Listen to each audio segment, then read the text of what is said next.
이제 같이 마음을 모아서 8월 17일 밴쿠버 예수산길교회 예배를 시작하겠습니다. 우리의 도움은 천지를 지으신 여호와의 이름에 있도다. 아멘. 거룩하신 하나님 아버지 감사합니다. 주님께서 주신 거룩한 날, 주님께 우리가 마음을 들여 예배하기 위하여 모였습니다.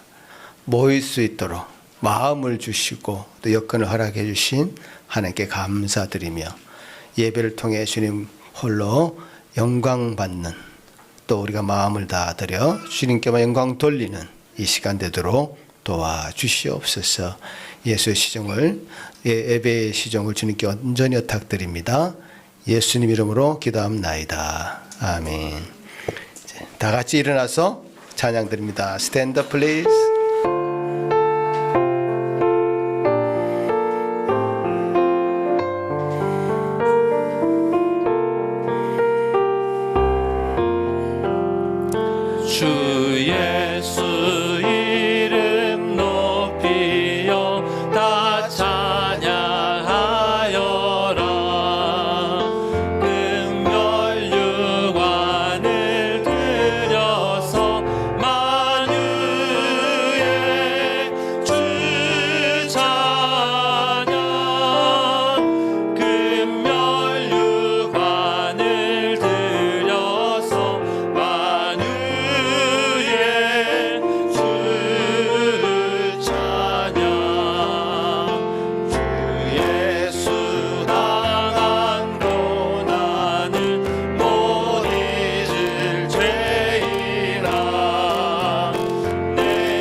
사도신경으로 우리의 신앙을 고백합니다.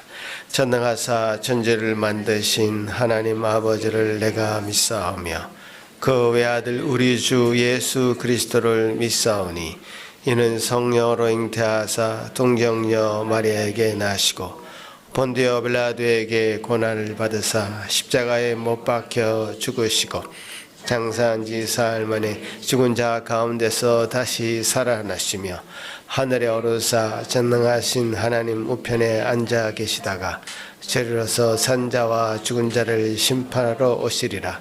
성령을 믿사오며 거룩한 공예와 성도가 서로 교통하는 것과 죄를 사하여 주시는 것과 몸이 다시 사는 것과 영원히 사는 것을 믿사옵나이다. 아멘. 십계명을 낭독합니다. 하나님이 모든 말씀으로 말씀하여 이르시되 나는 너를 애굽 땅 종 되었던 집에서 인도하여 낸 내 하나님 여호와니라. 제1은 너는 나 외에는 다른 신들을 내게 두지 말라. 제2는 너를 위하여 새긴 우상을 만들지 말고 또 위로 하늘에 있는 것이나 아래로 땅에 있는 것이나 땅 아래 물속에 있는 것에 어떤 형상도 만들지 말며 그것들에게 절하지 말며 그것들을 섬기지 말라. 제3은 너는 내 하나님 여호와의 이름을 망령되게 부르지 말라. 제4는 안식일을 기억하여 거룩하게 지키라. 제5는 내 부모를 공경하라. 제6은 살인하지 말라. 제7은 간음하지 말라. 제8은 도둑질하지 말라. 제9는 내 이웃에 대하여 거짓 증거하지 말라. 제10은 내 이웃의 집을 탐내지 말라. sit down please. 이제 앉으셔서 주님 앞에 회개하는 마음으로 찬송 드립니다.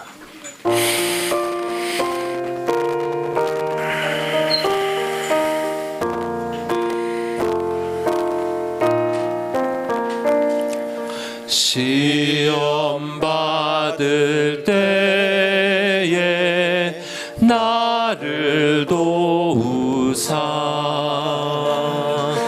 주를 떠나가지 말게 하소서. 떨며 주저할 때 나를 붙드사 넘어지지 않게 지켜주소서. 세상 부귀영화 나를 얽매고 세상 헛된 재물 유혹 당할 때 겟세마네 피땀 생각나게 하사 십자가의 주를 보게 하소서. 주의 자비하심 내게 임하사 근심 걱정 고통 내가 당할 때 주의 능한 손을 보게 하시며 주여 나의 근심 맡아주소서. 이 땅 위의 삶을 모두 마치고 흙과 같은 육신 무너질 때에 오직 주의 은혜 의지하리니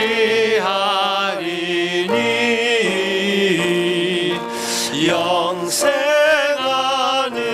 곳에 인도하소서.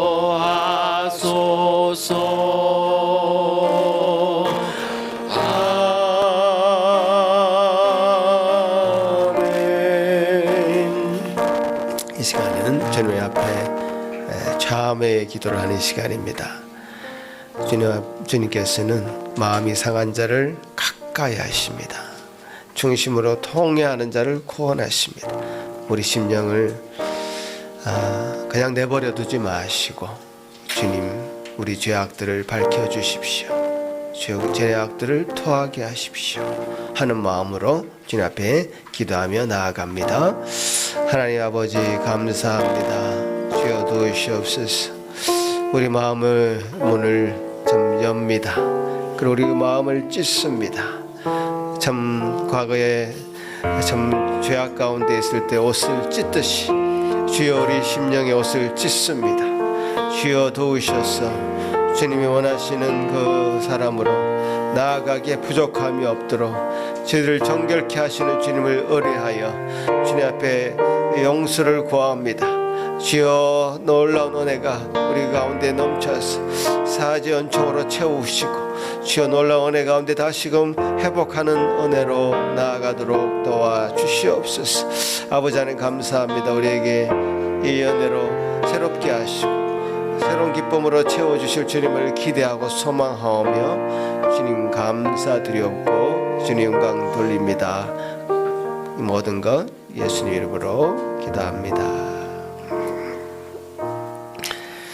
여호와는 마음이 상한 자를 가까이 하시고 중심으로 통회하는 자를 구원하시는도다. 아멘. 주기도문 드립니다. 하늘에 계신 우리 아버지여, 이름이 거룩히 여김을 받으시오며 나라가 임하옵시며 뜻이 하늘에서 이루어진 것 같이 땅에서도 이루어지이다. 오늘 우리에게 일용할 양식을 주시옵고 우리가 우리에게 죄 지은 자를 사하여 준 것 같이 우리 죄를 사하여 주시옵고 우리를 시험에 들게 하지 마시옵고 다만 악에서 구하시옵소서. 나라와 권세와 영광의 아버지께 영원히 있사옵나이다. 아멘. 감사의 찬송 Hymn of Thanksgiving.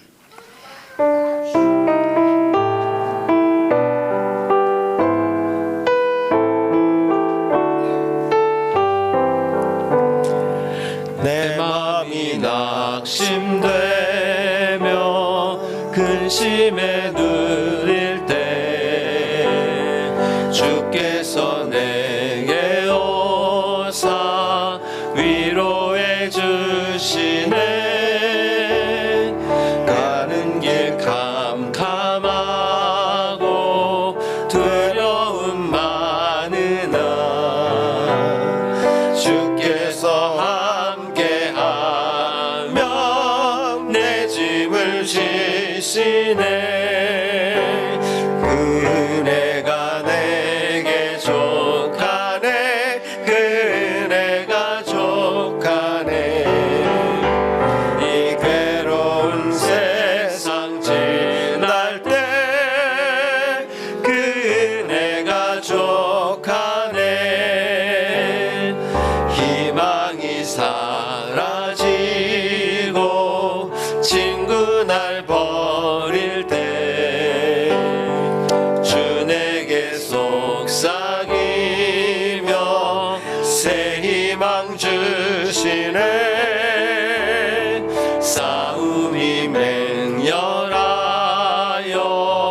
두려워 떨 때에 승리의 왕이 되신 춤성 들리네.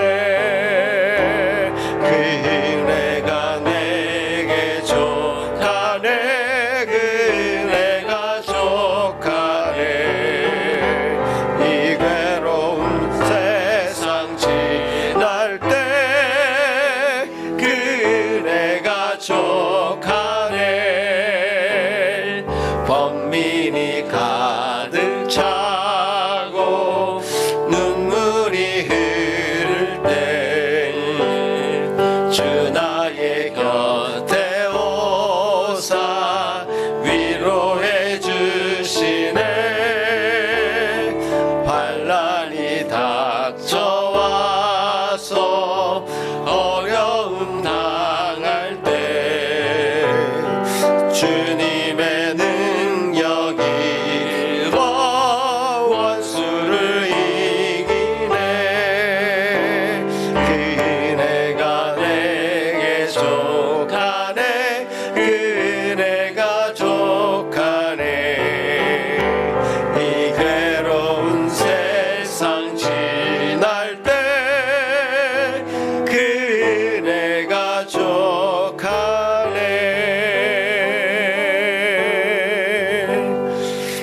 교동문 시편 149편 교독하시겠습니다. 할렐루야. 새 노래로 여호와께 노래하며 성도의 모임 가운데서 찬양할지어다.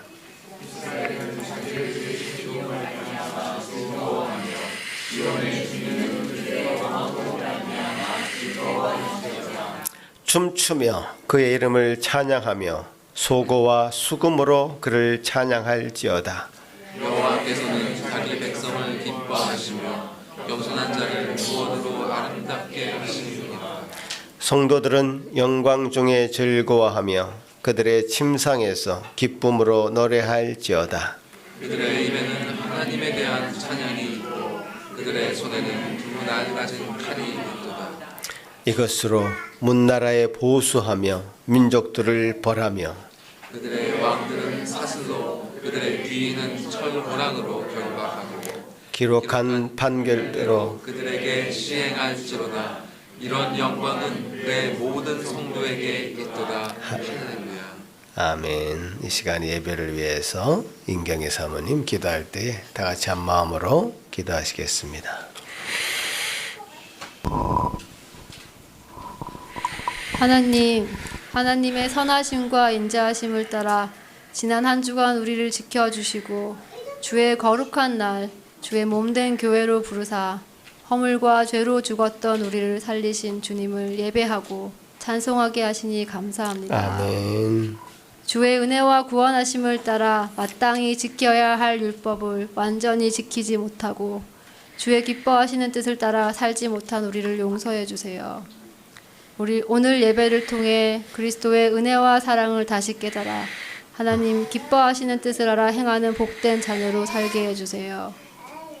하나님, 우리 교회 한 영혼 한 영혼, 가장 어린 아이부터 가장 큰 어른에 이르기까지 돌이켜 주시고 붙잡아 주셔서 하나님의 자녀 삼아 주셔서 하나님 자녀로 사는 복 허락해 주세요. 이제는 말씀을 듣는 시간입니다. 세우신 목사님을 붙잡아 주시고 듣는 우리는 들은 말씀을 마음에 새겨 주의 은혜와 능력으로 하나님을 기뻐하는 자녀로 이 땅 가운데 살게 해주세요. 아멘. 이 모든 말씀 우리 주 예수 그리스도의 이름으로 기도합니다. 아멘.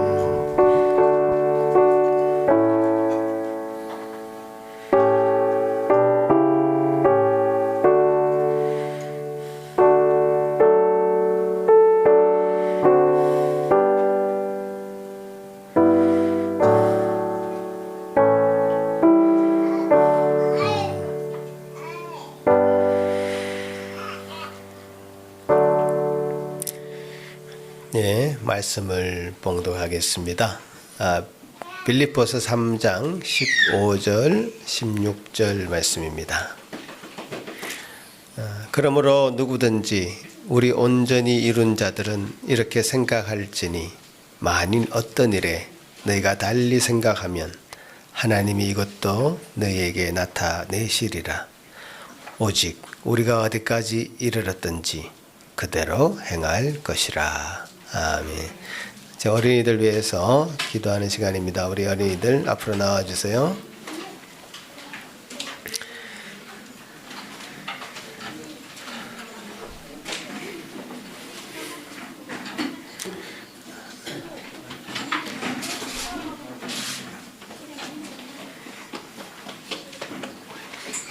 우리 어린이들 한 주간 잘 보냈죠? 지난주하고 지금 똑같은 말씀 같은데요. 이번 주 말씀 맞죠? 네. 우리 우연히 먼저 할까? 우연히? 아니, 예언이도. 오케이. 바이블 메모라이징 타임. 예. 오케이, 시작. Who saved us and called us to a holy calling, not because of our works, but because it is of His own purpose and grace, which You gave us in Jesus Christ before the ages began. 2 Timothy 1:9. 와, 우리 이렇게 남매가 사이좋게 잘했습니다. 이제 코리안 버전. 오케이, 코리안 시작. 하나님이 원을 구원하사 거룩하신 소명으로 부르심은 하나님 우리의 행위대로 하심이 아니요 오직 자기의 뜻과 영원 전부터 그리스도 예수 안에서 우리에게 주시는 은혜대로 하심이라. 1장 9절 말씀. 와, 긴 말씀인데, 야, 정말 수고 많았습니다. 우리 어린이들. 같이 한번 기도할까요? 하나님 감사합니다. 우리 아이들. 머릿속에 이 말씀 새길 뿐만 아니라 우리 마음, 가슴, 신비에도 새길 수 있는 은혜를 허락하여 주시옵소서. 그래서 참 이 험악한 세상, 참 우는 사자와 같이 삼킬 자를 찾는 마귀들이 득실한 이 세상에서도 지금 말씀을 가지고, 말씀의 검을 가지고 당당하게 그 모든 것들을 물리치며 살아갈 수 있는 우리 어린이들 다 되도록 도와주시옵소서.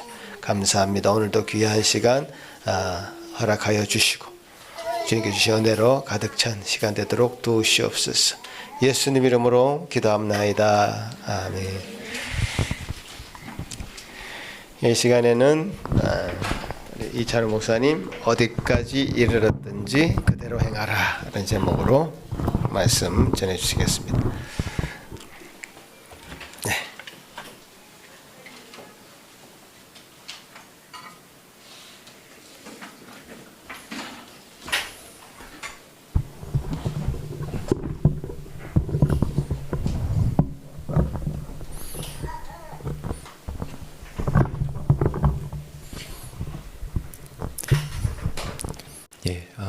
지난 본문에서 바울은 자신의 신앙 여정을 이렇게 달리기에 비유해서 고백을 했습니다. 기억나시죠?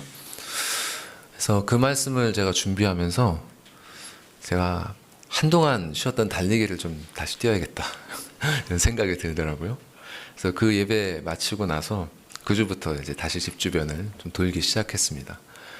이렇게 오랜만에 이렇게 뛰고 나니까 참 몸은 힘들었는데요. 이런 생각이 들더라고요. 야, 이 좋은 걸 내가 왜 그렇게 안 하고 있었지? 예. 참, 다시 이렇게 몸에 좀 활력이 돌고, 또 정신도 맑아지고, 그래서 참 하나님께 감사했습니다. 근데 제가 이렇게 뛰지 못했던 여러 가지 이유들이 있었어요, 사실. 참, 이렇게 우선순위에 밀려가지고, 미처 하지 못했던 일들이 막 이렇게 쌓여 있었고요. 또 그때마다 해야 되는 일, 중요한 일들이 막 있었고, 또 예상하지 못했던 새로운 일들이 막 터지고, 예, 그랬습니다. 핑계 없는 무덤은 없다고 항상 이유는 있어요. 근데 그런 것이 하나님께서 저에게 주신 몸, 이 제 몸이 제 것이 아니잖아요. 이 몸을 가지고 주께서 주신 소명에 최선을 다해야 되는데, 예, 이것을 건강하게 유지해서 주께서 허락하시는 한 정말 그 일에 차질이 없이 잘 쓸 수 있도록 하는 것이 저의 또 부르심의 하나일진데, 내가 이것에 소홀히 했구나 한동안 좀 그런 생각이 들었습니다. 근데 여러분 너무 잘 아시잖아요. 우리 인생에 이렇게 모든 일들이 이렇게 차질 없이 원활하게 돌아가는 그런 기간이 얼마나 될까요? 정말 그런 기간이 있기나 할까요? 참 아주 잠시 동안은 그런 일들이 있을 수 있지만 대개는 오래가지 못한 것 같아요. 아무리 준비를 잘하고 살아도. 그래서 우리는 항상 이렇게 저렇게 막 예상치 못하게 튀어나오는 그런 문제들 가운데서 또 문제들을 다루면서 살아가야 됩니다. 그렇기 때문에 우리는 이런 삶의 문제들을 어떻게 다뤄야 되는지, 그리고 그 문제들 속에서 우리에게 명하신 일들을 흔들리지 않고 어떻게 그대로 행하며 살아갈 수 있는지를 배워야 되겠습니다. 이것이 오늘 본문을 통해서 우리에게 말씀하신 하나님의 교훈입니다. 그래서 이 말씀 속에서 우리는 먼저 삶의 원칙을 볼 거예요. 신자는 어떤 원칙을 따라 살아야 되느냐, 그리고 이 신자의 모임인 교회는 어떤 원칙을 따라 나아가야 되느냐, 그리고 두 번째로는 우리 삶의 문제들, 특히 이 가정이나 교회 같은 이 신앙의 공동체, 이 공동체 안에서 일어나는 문제에 대해서 한번 짚어볼 겁니다. 그리고 이 문제에 대해서 우리가 어떤 믿음을 가지고 살아가야 될지, 다음으로는 이 믿음을 어떻게 구체적으로 실천해 나갈지 짚어보겠습니다. 자, 정리하자면 첫 번째는 이제 교회의 원칙이라고 할 수 있겠고요. 두 번째는 교회의 문제, 다음으로는 교회의 이 문제에 대한 이 교회의 믿음, 그리고 마지막으로 이 믿음을 어떻게 적용하는가에 대한 것입니다. 자, 그러면 이 맥락을 생각하시면서 한 본문 말씀 살펴보겠습니다. 맨 위에 15절 말씀이 오늘 본문이죠. 첫 번째 문장이에요. 그러므로 누구든지 우리 온전히 이룬 자들은 이렇게 생각하라. 자, 여기서 바울은 먼저 자신 누구한테 얘기하고 있는지를 지정을 하고 있어요. 그것이 우리 온전히 이룬 자들이죠.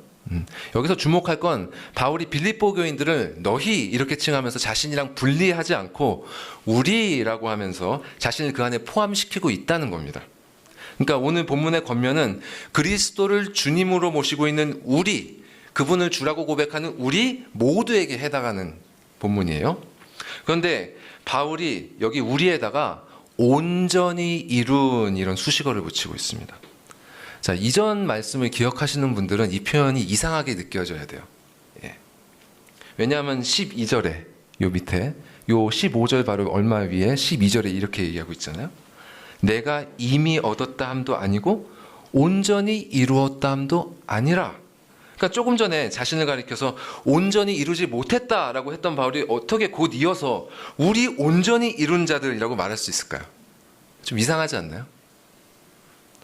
그래서 어떤 목사님들은 이런 표현을 가리켜서 언어 유희다, 이것이 이렇게 해석하기도 합니다. 그러니까 우리가 보고 있는 이 3장의 문맥을 보면요, 그 컨텍스트를 보면 바울은 처음에 어떻게 뭘 얘기하냐, 율법대로 할례를 받아야만 구원을 얻을 수 있다 이렇게 가르치는 할례파에 대해서 경계하는 말씀을 먼저 해요. 이 할례파들은 율법을 지킴으로써 스스로를 온전히 이룬 자들이라고 여기는 사람들이죠. 그렇죠? 우리는 할례를 받고 율법을 지킴으로써 온전히 이룬 자들이야, 너희도 그렇게 해야 돼 라고 빌립보 교인들에게 말하는 사람들입니다. 근데 바울은 이런 사람들을 꼬집어서 이렇게 얘기했다는 거예요. 그렇게 율법을 지켜서 의로움을 얻으려는 자들이 온전히 이룬 자들이 아니라 오직 그리스도를 믿음으로 하나님께 의로움을 받은 자들인 우리가 바로 온전히 이룬 자들이다. 자, 이런 표현으로부터 물론 바울이 이것을 언어 유희로 의도하고 했는지 아닌지는 확실치 않지만 우리는 이런 표현으로부터 이 땅에서 교회 또 이 땅에서의 신자가 어떤 상태에 있는지를 다시 한번 상기하게 됩니다. 그러니까 우리는 이미 그리스도 안에서 온전한 자들이에요. 지난 12절에서 배운 것처럼 우리는 이미 그리스도께 붙잡힌 자들이죠. 온전하게. 그가 먼저 우리를 사랑하셨고 먼저 우리를 택하셨고 죽어있던 우리 영혼을 살려주셔서 당신께로 돌이키게 하셨습니다. 그렇게 믿음을 선물로 주셨고 그 믿음으로 말미암아 우리를 의롭다 하셨습니다. 이렇게 의롭다 하심, 칭의의 측면에서 신자는 이미 온전한 자예요. 그러나 바울이 앞에서 고백한 것처럼 이 땅에서의 신자는 아직 온전한 자들이 아니죠. 우리는 이미 구원의 완성을 얻은 자들이 아니고 그리스도를 붙잡은 자들이 아닙니다. 그분은 우리를 붙잡으셨지만 우리는 아직 그분을 붙잡지 못했어. 우리는 아직 표대를 통과하지 못했습니다. 이렇게 성화의 측면에서 신자는 아직 온전히 이룬 자들이 아닙니다. 그렇기 때문에 참된 신자는 그리스도께서 자신을 온전히 소유하셨음을 믿어야 돼요. 먼저 내가 온전히 그리스도의 것이다. 그리고 동시에 바울처럼 자신을 가리켜서 그리스도를 나는 이미 잡았다고 여기서도 안 됩니다. 이렇게 자신을 바라보는 자가 바로 성숙한 자입니다. 성숙한 자. 이 본문에 온전히 이룬이라는 이 원어 단어가 바로 성숙한이라는 뜻도 갖고 있거든요. 그러니까 이 땅에서의 신자가 성숙하다는 것은 완전하게 어떤 기준을 달성했다는 게 아니라 이렇게 자신을 그리스도께 온전히 붙잡힌 자로서 여기고 또한 자신은 여전히 그리스도를 붙잡으러 달려가는 자로서 인식하고 있는 것. 이것이 바로 성숙한 신자의 자기 인식입니다. 자, 바울은 바로 이런 사람들에게 지금 권면을 하고 있는 거예요. 자, 이렇게 생각하라. 이것이 권면입니다. 이렇게 생각하라. 자, 그러면 당연히 앞에 문맥을 봐야겠죠. 뭘 생각하라는 건가? 자, 먼저 이 생각하라는 단어가 이런 뜻이에요. 이런 마음을 품으라. 이런 마음을 가져라. 자, 그 설교, 예전에 했던 설교를 기억나실지 모르겠는데 이미 바울이 이 말을 쓴 적이 있습니다. 아주 중요한 대목에서. 빌립보서 2장 5절 말씀에서 이 말을 썼거든요. 밑에 보시면 너희 안에 이 마음을 품으라 곧 그리스도 예수의 마음이니. 저 이 마음을 품으라 라는 말이 동일한 동사예요. 이렇게 생각하라. 자, 그러면 이 마음이 뭐냐? 그리스도 예수의 마음. 그럼 그리스도 예수의 마음이 뭐냐? 바로 근본 하나님의 본체셨던 그분께서 종의 형체, 사람의 형체를 취하시고 아버지께 죽기까지 자기를 낮추시고 복종하셨던 바로 그 마음입니다. 그 마음. 이렇게 그리스도의 마음에 대해서, 그리스도에 대해서 얘기하면서 이 마음을 품으라 라고 얘기했던 바울이 3장에 들어서는 자기의 얘기를 하기 시작해요. 자, 어떤 얘기죠? 나는 어떤 유대인들보다도 외적으로 율법을 지킴에 있어서 흠이 없는 사람이다. 유대인 중에 유대인이다. 그러나 그리스도를 만나서 이전에는 유익했던 그 모든 것들이 나에게는 다 해가 되었다. 이 바울에게 주신 이 새 생명의 본성이 이전에는 유익하다고 여겼던, 그래서 막 쫓아가서 붙잡아왔던 그 모든 것들을 해로 여기고, 그래서 이제는 적극적으로 잃어버리고 배설물로 여기게 만들었습니다. 그리고 이제는 오직 그리스도를 얻고 그분 안에서 발견되기를 추구하도록 만들었어요. 그래서 그분을 알고 그 부활의 권능을 알고 그 고난에 참여하기를 아는 것, 그것을 오직 하나, 내 인생의 단 하나의 표대로 삼고 그 길로 달려가는 것, 그 마음을 품도록 만들었습니다. 이것이 바로 그리스도의 마음을 품은 바울의 삶이었어요. 그리고 이런 자신의 얘기를 전하면서 성도들에게 나와 같이 이런 생각을 품어라, 이런 마음을 품며 살아라, 이렇게 권면하는 것입니다. 지금 지난 시간에 말씀드렸습니다만 이렇게 그리스도의 마음을 품은 사람들은요, 오직 한 일에 집중하면서 살아야 됩니다. 오직 한 일. 자, 두 마음을 품으면 안 돼요.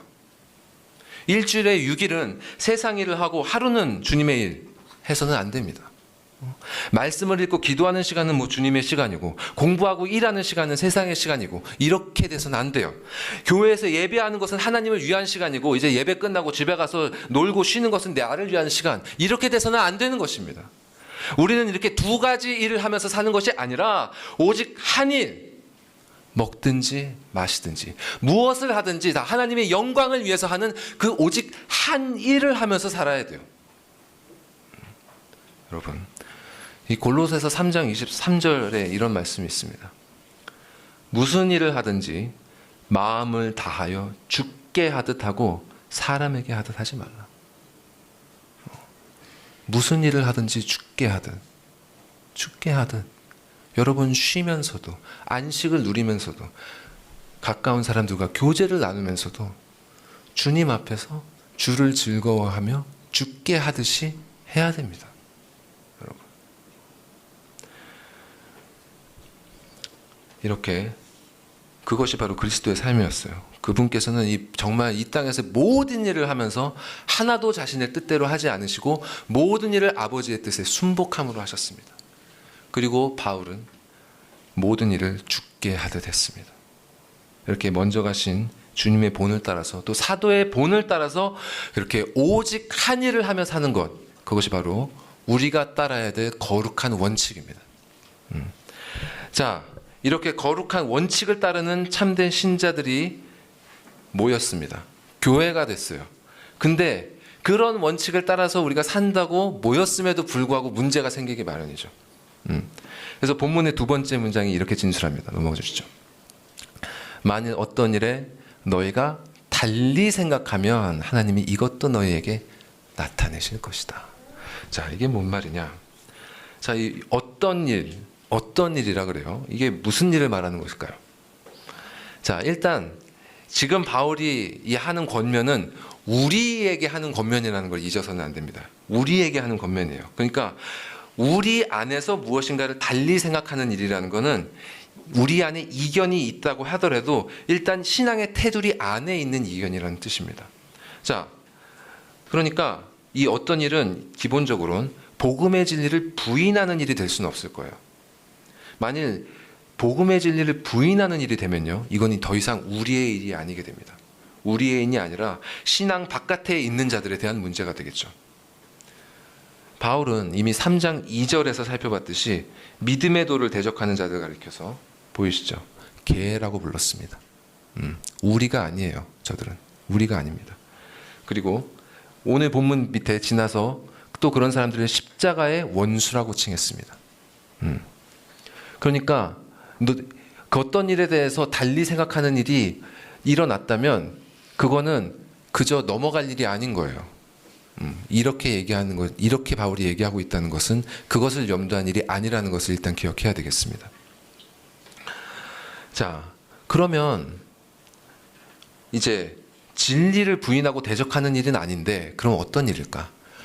하지만 진리라고 해도 우리 교회 안에 있는 모든 구성원들이 이 진리에 대해서 같은 위치에 있지는 않아요. 어떤 사람들은 조금 더 가깝게 다가가고 있고 누구는 조금 멀리 떨어져 있기도 하죠. 어떤 이는 진리를 잘 알고 성숙하게 그것을 따라가고, 또 어떤 일은 어느 정도는 알지만 실천에 있어서 상당히 부족하고, 또 어떤 분들은 이제 막 신앙생활하면서 진리에 대해서 배워가고 있고, 각자 위치가 다릅니다. 그리고 우리 중 어느 누구도 성경이 가르치는 진리를 내가 다 알고 있다, 내가 많이 거의 온전히 파악하고 있다, 이렇게 말할 수 있는 사람은 아무도 없습니다. 우리 모두 그리스도께 그분의 지식을 배우고 있는 중이에요. 어느 정도 핵심적인 진리에 대해서 알고 있다고 하더라도 온전히 그것을 아는 만큼 실천하는 사람, 그렇게 하고 있다고 말할 수 있는 사람, 여러분 잘 알다시피 아무도 없을 것입니다. 그리고 이 각각의 교회, 또 각각의 가정에는 우리가 갖고 있는 이 진리의 원칙을 어떻게 적용해야 될지 의견을 하나로 모으기 어려운 문제들이 존재하고 있어요. 그렇기 때문에 우리 성도 간에 이런 차이점과 문제들을 만날 때 우리는 겸손하게 나가야 됩니다. 그리스도의 마음을 품고 접근해야 돼요. 교회나 가정에서 이러한 일로 긴장이 일어날 때 우리는 바울이 이미 권면했던 2장 2절에서 4절 말씀에 따라 행해야 됩니다. 보여주시죠. 다음. 같이 2장 2절에서 4절 말씀 읽어볼까요? 시작. 마음을 같이 하여 같은 사랑을 가지고 뜻을 합하여 한 마음을 품어 아무 일에든지 다툼이나 허영으로 하지 말고 오직 겸손한 마음으로 각각 자기보다 남을 낮게 여기고 각각 자기 일을 돌볼 뿐더러 또한 각각 다른 사람들의 일을 돌보아 나의 기쁨을 충만하게 하라. 이 복음을 부인하는 문제가 아닐 경우에 우리는 반드시 이러한 마음을 가지고 서로 협력해 줘야 됩니다. 충분하게 의사소통을 해서 상대의 입장과 마음을 알고 의견을 조율하면서 타협할 줄 알아야 돼요. 근데 생각보다 우리가 잘 이렇게 못합니다. 생각보다 이렇게 못해요. 부부 사이에도 잘 못해요. 충분하게 직면해서 대화하는 거 어렵습니다. 참 진리의 문제가 아닌데도 불구하고 또 그렇게 고집을 부리고 씨름을 할 문제가 아닌데도 불구하고 우리는 그런 문제들 때문에 서로 불만을 품고요, 상처를 받고 이 감정의 동요를 겪습니다. 여러분 최근에 속상했던 일 한번 떠올려 보십시오. 속상했던 일 다 있으시죠? 어느 정도는. 그게 하나님의 영광과 진리에 대한 문제였습니까?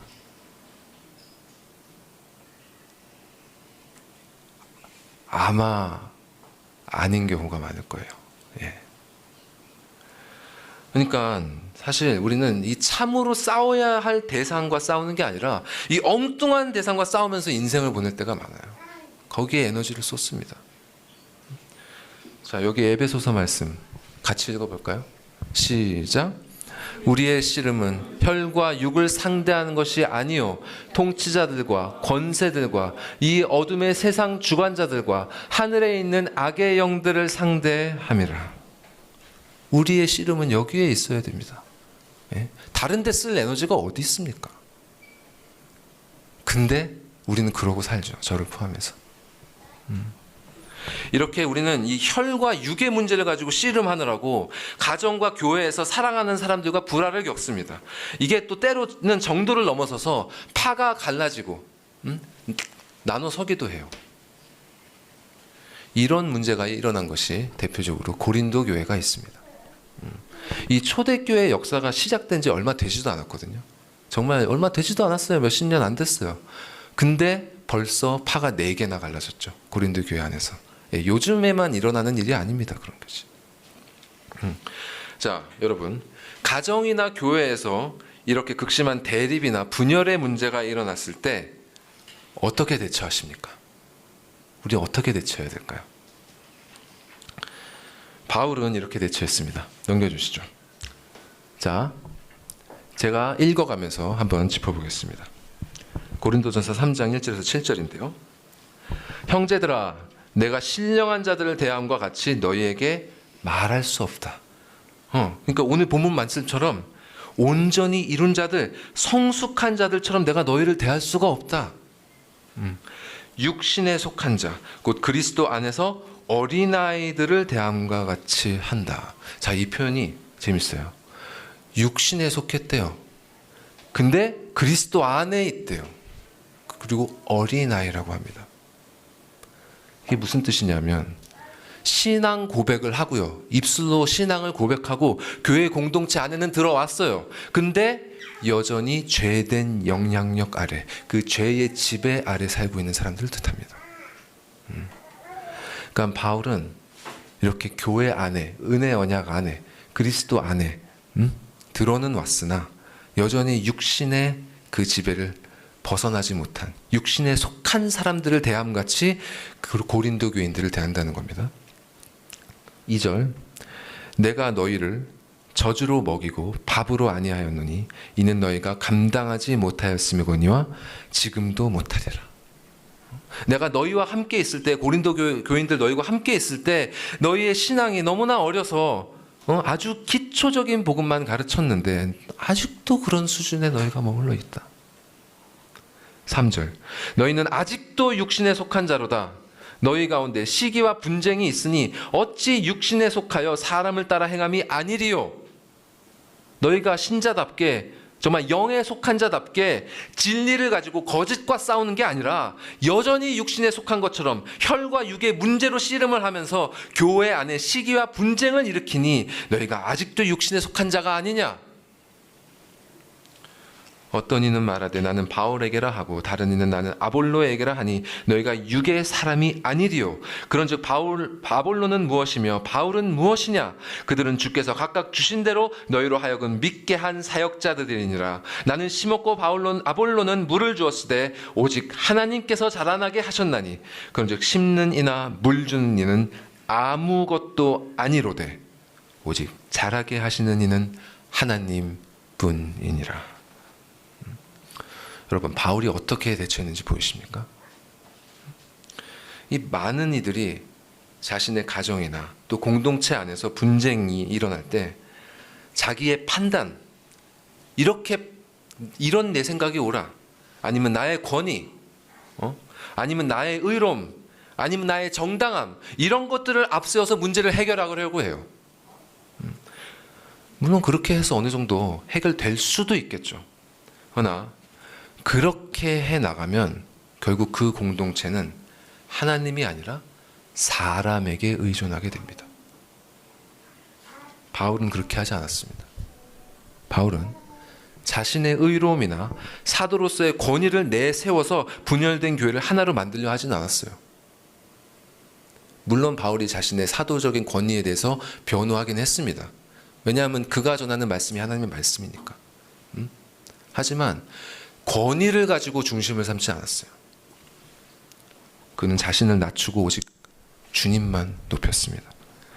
자신은 그저 말씀을 심은 자에 불과해. 실제로 너희 안에 역사하시는 자, 자라게 하시는 자, 그분은 오직 하나님뿐이시다. 분열된 우리를 하나로 만드는 분은 오직 하나님밖에 없습니다. 그래서 바울은 오늘 본문에서도 그렇게 분명히 밝혔던 거예요.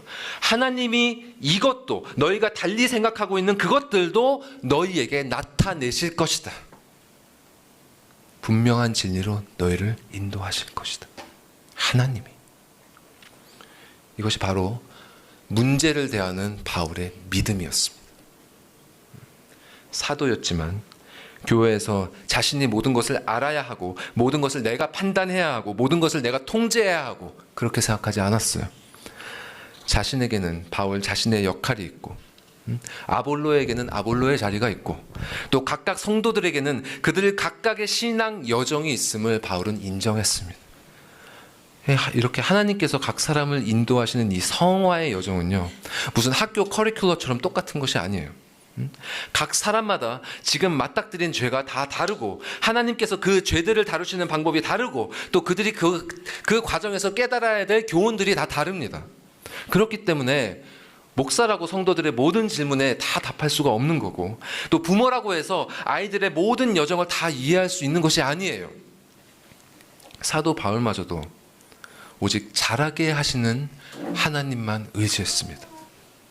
근데 우리도 마땅히 아이들을 키움에 있어서 또 서로를 대함에 있어서 그래야 되지 않겠습니까? 실로 하나님께서는 각 사람이 알아야 할 모든 것을 친히 가르치실 것입니다. 자, 다음 말씀 같이 한 목소리로 크게 읽어볼까요? 시작. 여호와를 경외하는 자 누구냐? 그가 택할 길을 그에게 가르치시리로다. 내가 내 갈 길을 가르쳐 보이고 너를 주목하여 훈계하리로다. 구하라 그리하면 너희에게 주실 것이요 찾으라 그리하면 찾아낼 것이요 문을 두드리라 그리하면 너희에게 열릴 것이니. 여러분, 이 말씀을 붙잡으십시오. 하나님께서는 당신의 자녀들이 알아야 할 것을 절대로 모르게 하지 않으십니다. 어떤 사람들이 이런 걱정을 하기도 해요. 하나님께서 나에게 말씀하시는 거 내가 듣지 못하면 어떡하지? 그분이 말씀하신 거 내가 분별하지 못하고 놓쳐버려서 잘못된 선택을 하면 어떡하지?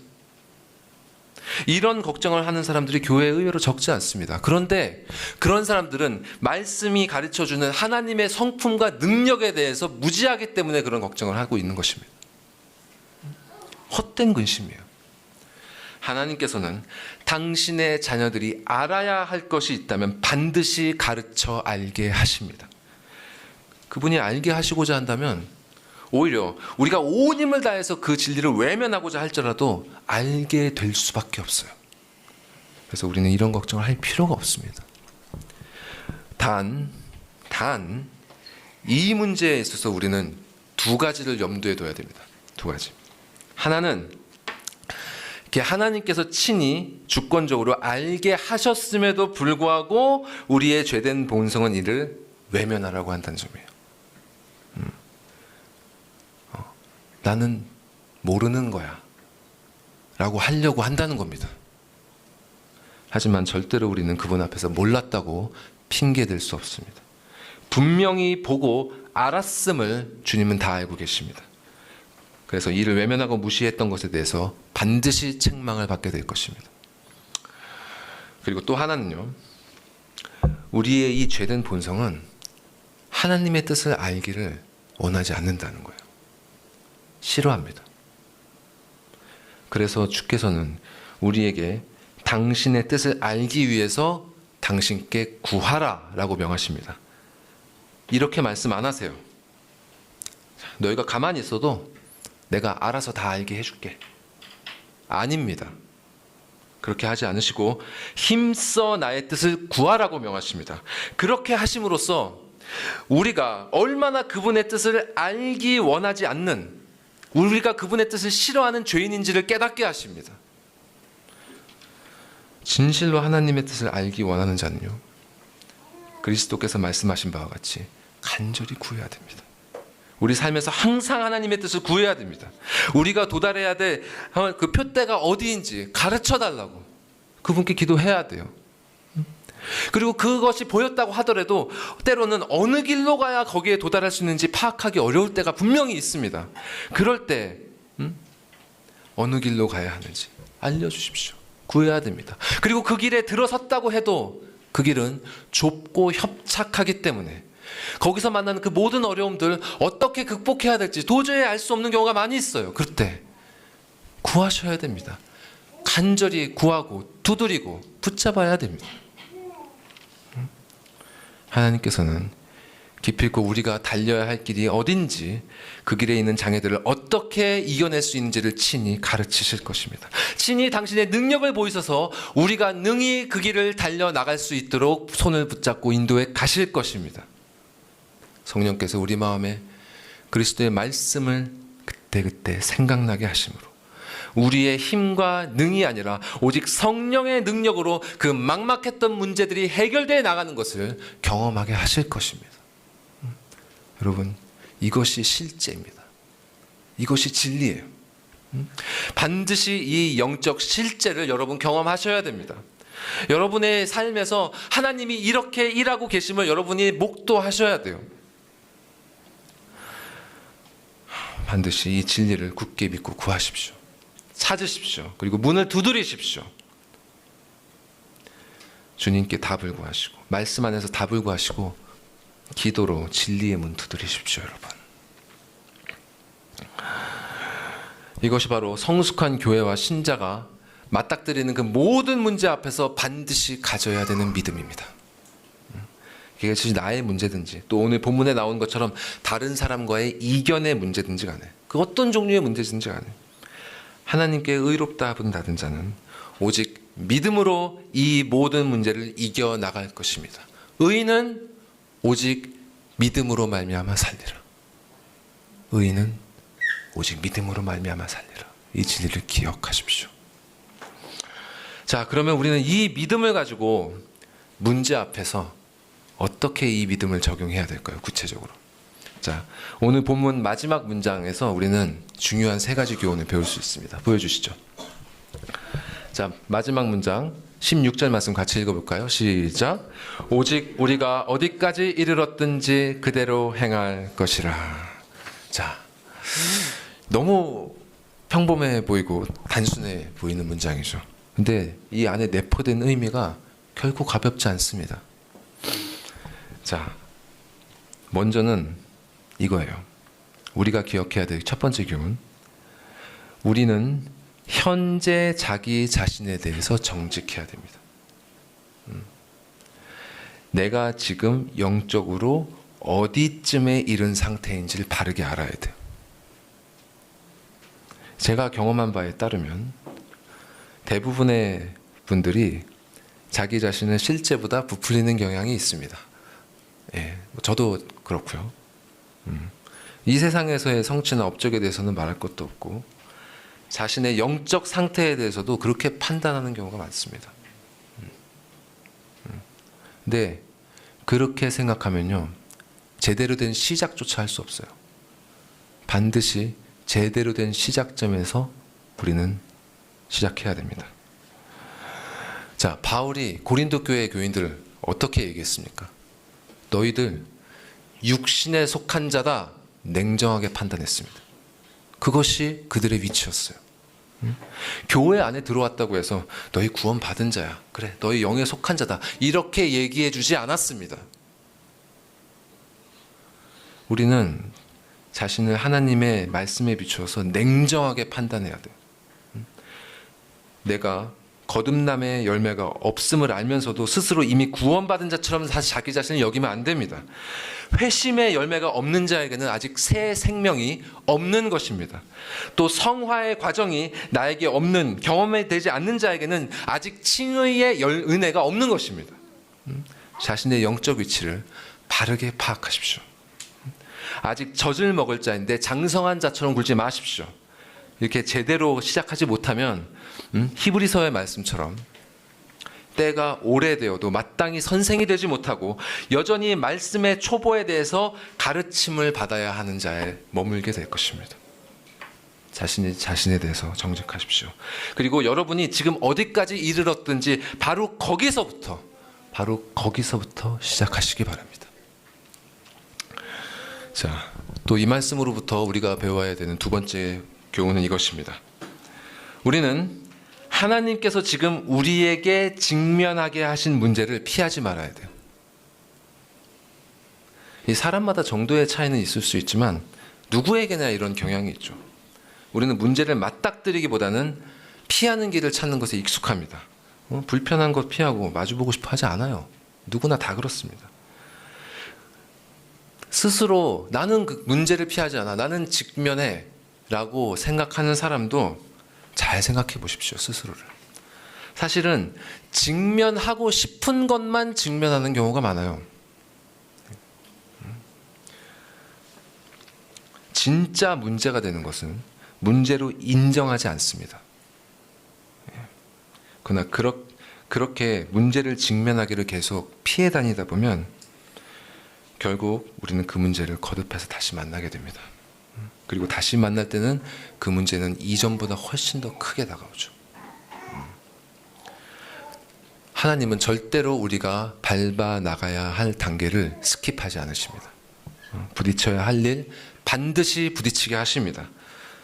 니느웨로 갔던 요나 얘기 잘 아시지 않습니까? 하나님의 명령에도 불구하고 니느웨로 가기를 그렇게 싫어서 할 수 있는 모든 방법을 동원해서 반대로 도망갔단 말이에요. 지금 결국은 갖은 고생을 다해서 결국 니느웨 앞으로 끌려왔습니다. 우리 인생 그렇게 됩니다. 그리고 이것은 개인적인 상황에만 국한되는 것이 아니에요. 공동체, 교회도 마찬가지입니다. 직면해야 될 문제를 가정이 또 교회가 직면하지 않으면 결국 다시 만나게 될 것입니다. 이스라엘을 생각해 보십시오. 사사기 시대. 하나님께 순종하지 않고 자기 자신의 뜻에 옳은 대로 보이는데 옳은 대로 행했던 그들. 거듭해서 이방의 지배에 굴복해야 했습니다. 계속해서. 그리고 그 지배는 점점 길어지고 점점 혹독해져 갔어요. 직면하지 않고 계속 돌아갔을 때 어떤 일이 일어납니까? 여러분, 여러분에게 반복해서 맞닥뜨리는 문제가 무엇인지 꼭 생각해 보십시오. 자꾸 우리는 이거 머릿속에서 지워버리려고 그러거든요. 안 됩니다. 꼭 생각해 보십시오. 하나님께서 분명히 그것을 통해 여러분에게 주시는 메시지가 있습니다. 절대로 그것을 외면하지 마시고 직시하시기 바랍니다. 그리고 그것을 이전과 같은 방식으로 회피하거나 우회하지 마십시오.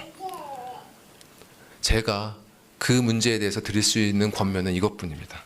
그것을 어떻게 극복해야 할지는 하나님께서 여러분에게 나타내실 것입니다. 그분을 믿으시고 문제와 정면으로 맞닥뜨리시기 바랍니다. 이 세상 그 무엇보다도 광대하고 높으신 우리 주님께 앞에서 여러분이 두려워하던 그 모든 문제는 마치 바람 앞에 초계와 같이 사라질 것입니다. 여러분 앞으로 나아가십시오. 자, 그리고 마지막으로 우리가 배워야 될 교훈은 이것입니다. 우리는 지금까지 우리가 그리스도를 따라왔던 것처럼 일관성 있게 그대로 행해야 됩니다. 바울이 빌립보 성도들에게 이렇게 권면했던 이유는 이 빌립보 성도들이 진실로 그리스도를 따라오는 사람들이었기 때문이에요. 빌립보서 1장 5절에서 7절에 이렇게 진술하죠. 너희가 첫날부터 이제까지 복음을 위한 일에 나와 같이, 바울 나와 같이 참여하고 있다. 또 너희 안에 나와 같이 하나님께서 너희 안에서 착한 일을 지금 행하고 계시다. 너희가 나 바울과 함께 그리스도 안에 은혜에 참여한 자들이 되었다. 그러므로 첫날부터 지금까지 그랬던 것처럼 너희 안에 하나님께서 착한 일을 행하고 계시니 계속해서 복음을 위한 일에 그리스도 안에 있는 그 은혜에 참여하는 자들이 되라. 이것이 우리에게 주시는 위로와 격려의 말씀입니다. 주님은 지금도 우리 안에서 당신의 선한 일을 하고 계십니다. 그것이 느껴지든 느껴지지 않던 간에 그분이 일하고 계십니다. 그리고 주님께서 여러분이 지금까지 지나온 길을 다 알고 계십니다.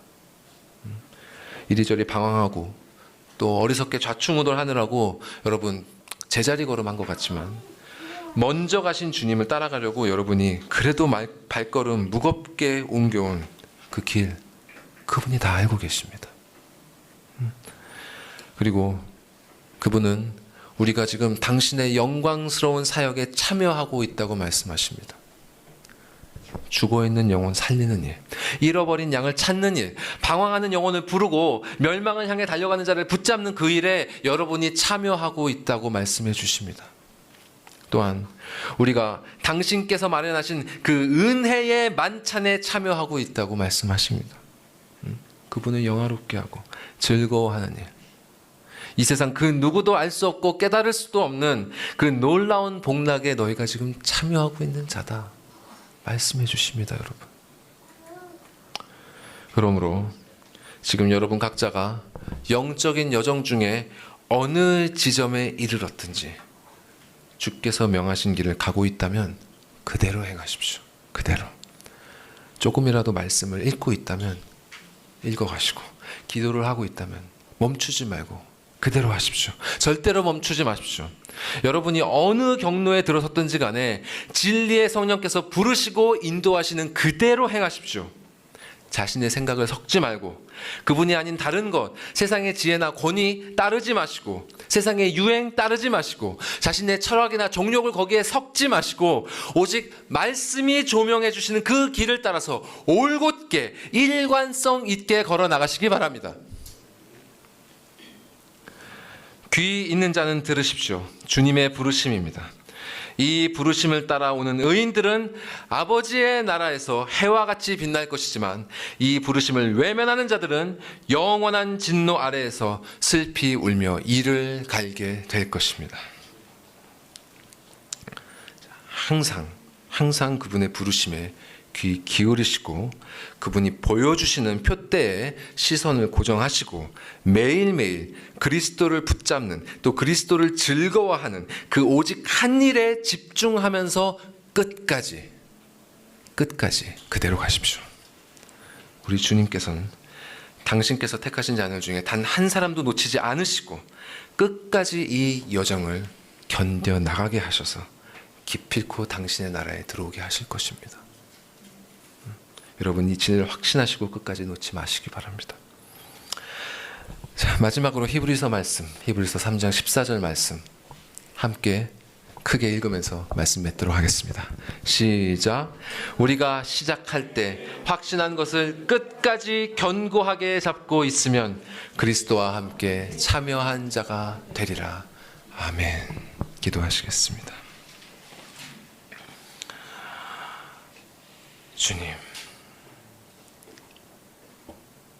주님께서 우리를 당신의 소유로 삼으셨고, 주님께서 우리를 불러서 당신께서 우리를 어디로 부르신지를 보이심이 얼마나 복된 일입니까? 주님, 그 길을 가는 모든 여정 가운데 진실로 감사하지 않을 것이 하나도 없나이다. 친히 모든 것을 밝히 보이시고 모든 어려움들을 극복할 수 있게 인도하시는 주님, 그 주님을 믿는 우리의 믿음이 너무나 연약하오니 긍휼히 여겨주시옵소서. 우리의 믿음 없음을 불쌍히 여겨주시고 믿음을 주시옵소서. 우리의 믿음 약함을 불쌍히 여겨주시고 우리의 믿음을 더욱 강하게 하여 주시옵소서. 우리의 믿음에 있어서 우리가 교만하였던 것을 회개하오니 우리가 겸손히 오직 그리스도의 마음, 죽기까지 낮아지신 그분의 마음을 품고 이 길을 달려가게 하여 주시옵소서. 그리하여서 앞서갔던 성도들이 그랬던 것처럼 그 놀라운 유익들, 그 놀라운 복락들을 이 땅에서 누리며 확신을 가지고 기쁨으로 당신의 나라에 들어가기까지 인도되는 복되고 복된 모든 성도들 다 되도록 주님 역사하여 주시옵소서.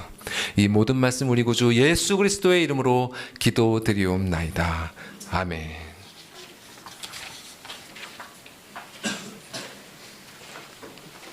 네, 주신 말씀 기억하시면서 다 같이 일어나서 찬송 드립니다. Stand please. 예.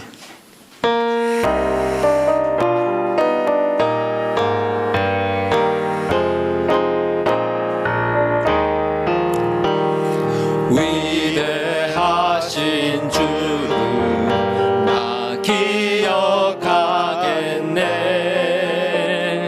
언약하신 대로 날 인도하시네. 저 담비와 같은 은혜 늘 내려주시니 그 크신 주의 사랑 나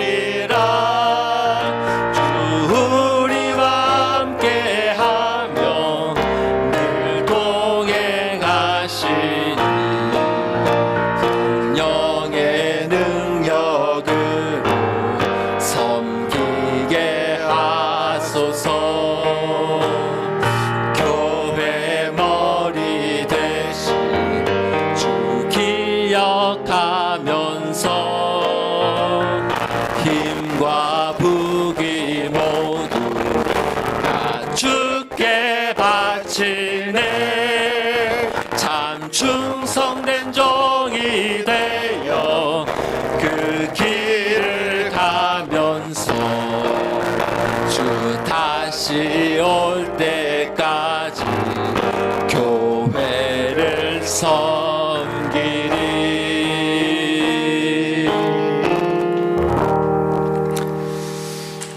고마우신 주님 감사합니다. 우리를 택하여 주시고 좀 그 은혜의 긴 여정을 우리 홀로 내버려 두지 아니하시고 함께 동행하시며 저 천국에 이르기까지 주님 저를 인도하여 주시니 참 감사합니다. 착한 일을 시작하신 이가 그리스도의 날까지 이루실 줄을 우리가 확신하며 나아가는 여기 모든 성도들 되게 하여 주시옵기를 소망합니다.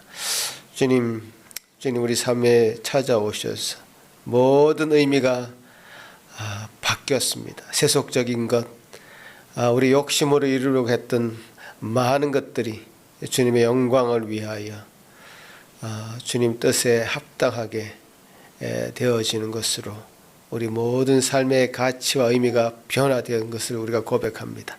이렇게 주님 앞에 예물 드립니다. 이 예물의 의미 그저 돈을 드리는 것이 아니라 주님께서 우리에게 맡기신 놀라운 것들, 참 풍성한 것들 다 주님 것으로 알고 믿음으로 드려오니 받아주시옵시고 우리의 일주일의 삶 가운데도 이것이 참 주님의 영광을 위하여 살아가는 하루하루 한 시간 한 시간 되기를 소망하며 기도합니다. 감사하고 예수님 이름으로 기도합나이다. 아멘. Sit down, please.